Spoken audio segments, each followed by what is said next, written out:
Bismillahirrahmanirrahim. Assalamualaikum warahmatullahi wabarakatuh. Yang saya hormati Bapak Wawan Setio Nugroho selaku dosen mata kuliah Metode Penelitian Bisnis. Pada kesempatan kali ini, izinkan kami kelompok 1 dari kelas 23A untuk memaparkan materi yang telah tertuang dalam presentasi kali ini tentang konsep penelitian dan proses pengambilan keputusan. Sebelumnya, perkenalkan anggota kelompok kami.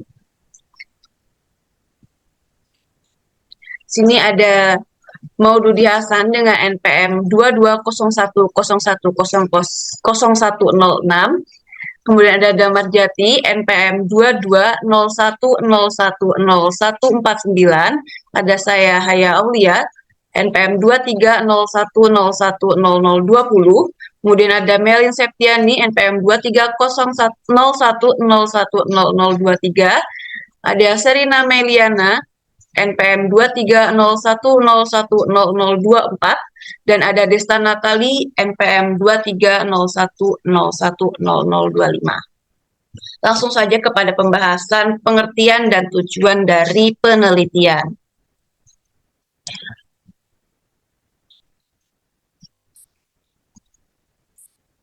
Pengertian metodologi diartikan sebagai ilmu tentang tata cara, metode melakukan penelitian atau ilmu tentang tata cara meneliti. Dan juga penelitian dapat diartikan sebagai serangkaian kegiatan yang dilakukan secara sistematis dengan maksud mendapatkan informasi ilmiah mengenai serentetan peristiwa dalam rangka pemecahan suatu permasalahan.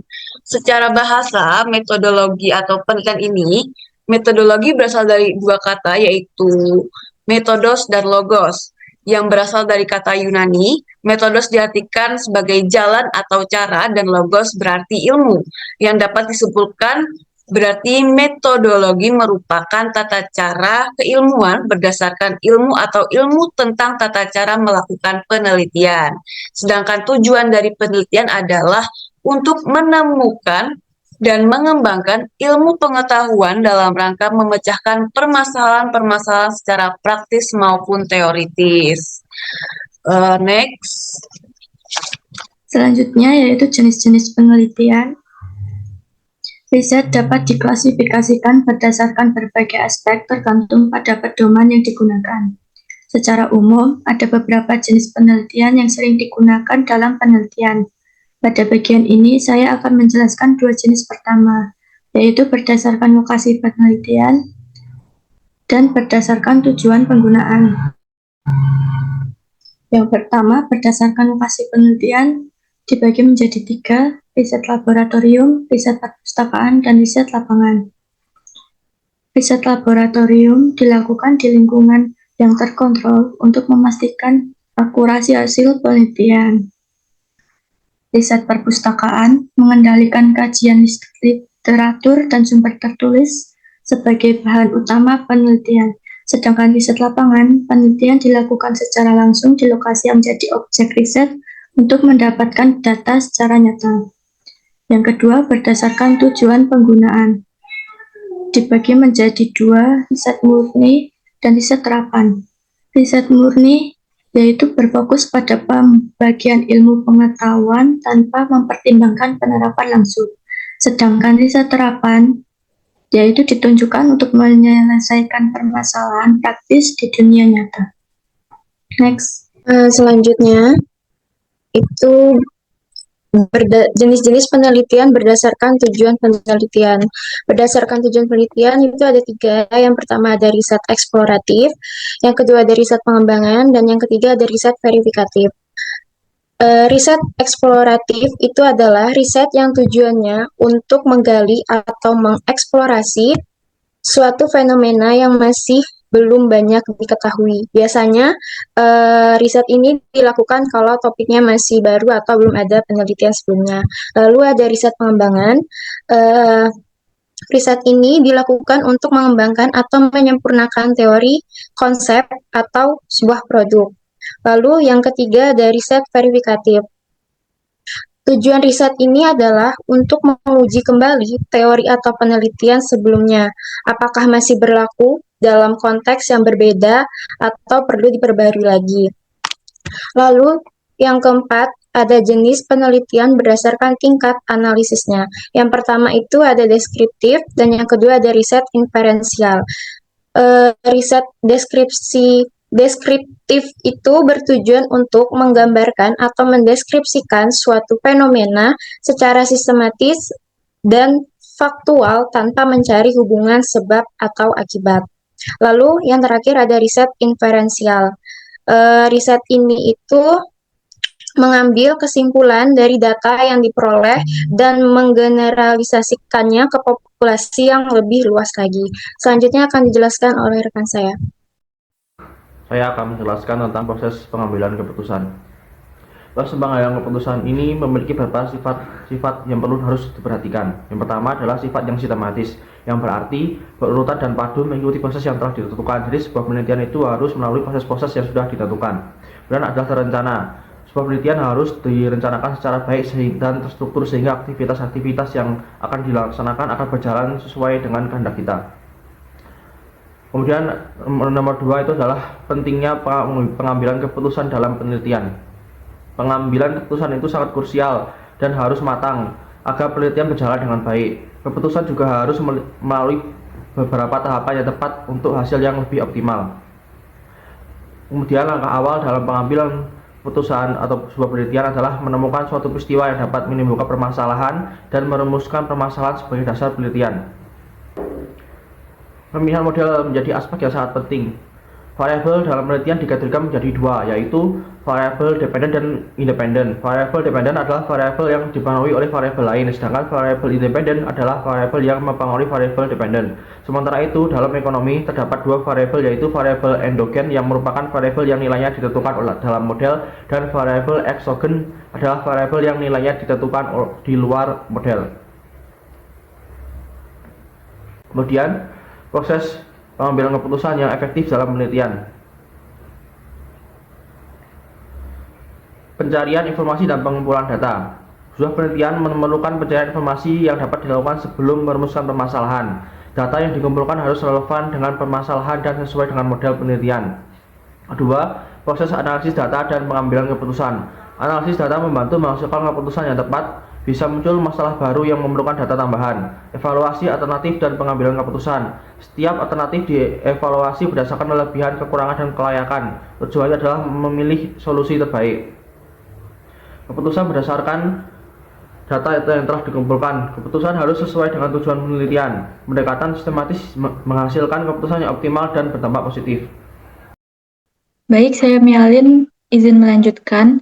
Selanjutnya adalah proses penelitian. Nah, menurut Muhammad Ali tahun 1997, proses penelitian ini diantaranya yang pertama yaitu merumuskan masalah, yang kedua mengadakan studi pendahuluan, yang ketiga merumuskan hipotesis, yang keempat menentukan sampel penelitian, yang kelima menyusun rancangan penelitian, yang keenam menemukan dan merumuskan alat atau teknik pengumpulan data, yang ketujuh ada pengumpulan data, kedelapan, pengolahan atau analisis data untuk menarik kesimpulan.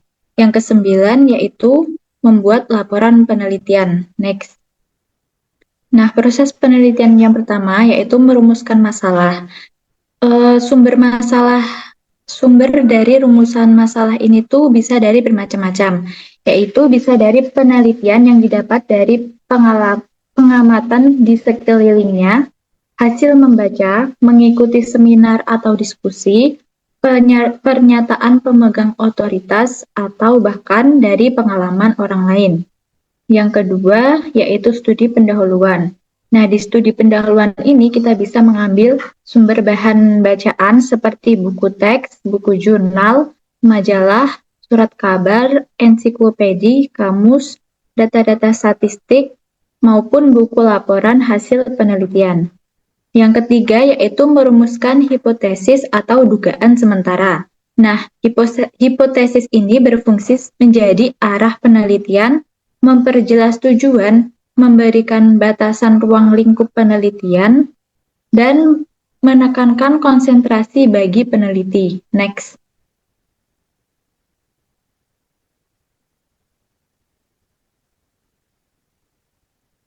Yang keempat, ada sampel penelitian. Nah, sampel ini itu sebagai sebagian anggota populasi untuk mewakili seluruh anggota populasi.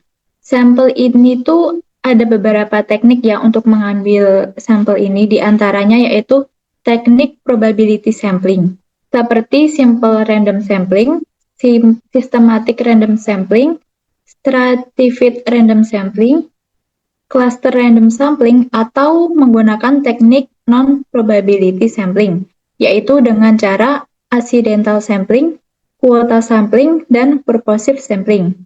Yang kelima, yaitu rancangan penelitian. Ini meliputi metode, teknik, prosedur, peraturan, dan perencanaan dalam pengambilan sampel. Yang keenam, teknik pengumpulan data. Nah, teknik pengumpulan data ini bisa didapat melalui metode wawancara, angket, observasi, dan metode dokumentasi. Next. Kemudian ada pengumpulan data. Pengumpulan data ini bisa menggunakan primer maupun sekunder sesuai dengan desain penelitian. Data primer adalah data yang diperoleh langsung dari responden atau objek penelitian melalui metode pengumpulan data seperti survei, wawancara, atau observasi. Sedangkan data sekunder adalah data yang diperoleh dari sumber-sumber yang sudah ada, seperti laporan, publikasi, atau database.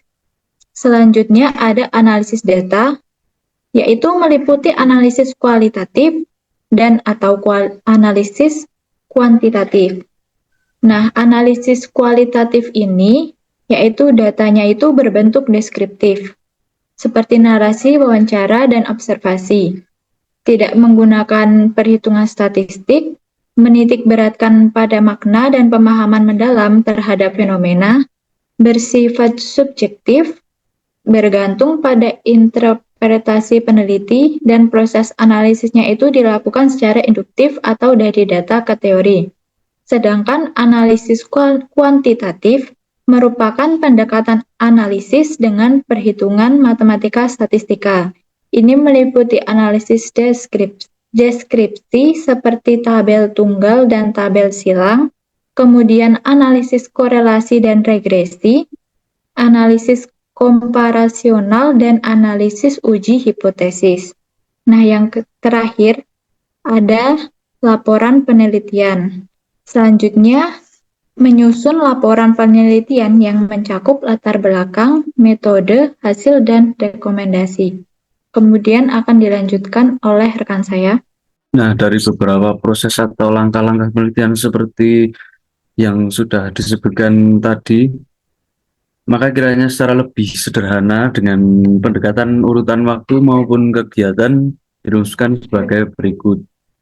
Nah, yang pertama, tahapan persiapan itu meliputi kegiatan seperti identifikasi dan perumusan masalah, lalu telaah pustaka atau studi pustaka, kemudian merumuskan hipotesis jika ada, lalu merumuskan tujuan dan manfaat penelitian, lalu menentukan populasi dan sampel penelitian, menentukan metode pengumpulan data, dan menentukan teknik rancangan analisis.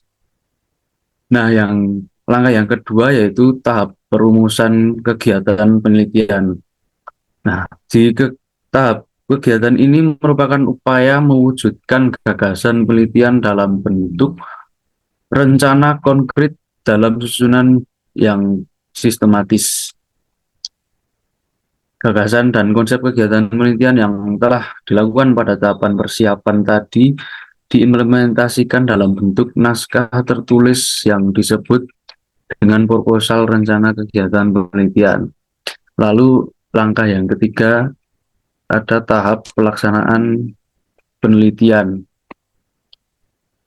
Nah, kegiatan yang dilakukan dalam tahap ini meliputi penyelesaian administrasi dan perizinan, mempersiapkan tenaga pengumpulan data, kemudian pengumpulan dan pengolahan data, lalu analisa dan interpretasi hasil penelitian, dan pengambilan kesimpulan dan saran atau rekomendasi. Nah, tahap yang terakhir ada tahap penyelesaian. Pada tahapan ini merupakan tahap akhir dari proses penelitian. Sasaran akhir dari semua proses penelitian adalah menyusun laporan penelitian. Laporan hasil penelitian ini merupakan perwujudan dari semua kegiatan penelitian tadi. Sekian, terima kasih. Sekian presentasi dari kelompok kami. Bila ada salah kata, mohon maaf.